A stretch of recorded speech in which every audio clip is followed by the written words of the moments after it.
पुढच्या बातमीकडे वळतोय। दलित असल्यावरून 3 तरुणांना 40 जणांच्या जमावानं मारहाण केल्याचा धक्कादायक प्रकार विरारमध्ये घडलेला आहे। सागर इंगळे, जीत इंगळे आणि चेतन इंगळे या तिघांना लाठी आणि रॉडनं जबर मारहाण करण्यात आलेली आहे। तब्बल 1.5 तास मारहाण केल्यानंतर या तिघांची गावातून नग्न धिंड काढण्यात आली आहे। यातील सागर आणि चेतन इंगळे हे रिपाईचे स्थानिक नगरसेवक आणि सभापती पांडुरंग इंगळे यांची मुलं आहेत, तर जीत इंगळे हे पत्रकार आहेत। या प्रकरणी विरार पोलिसात गुन्हा दाखल करण्यात आलेला आहे।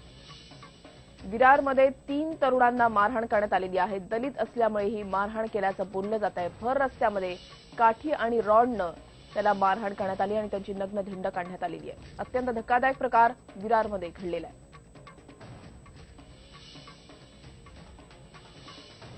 दलित असल्यावरून 3 तरुणांना 40 जणांच्या जमावानं ही मारहाण केल्याचा धक्कादायक प्रकार विरारमध्ये घडलेला आहे। सागर इंगळे, जीत इंगळे आणि चेतन इंगळे या तिघांना लाठी आणि रॉडनं जबर मारहाण करण्यात आली आहे। तब्बल 1.5 तास मारहाण केल्यानंतर या तिघांची गावातून नग्न धिंड काढण्यात आली आहे।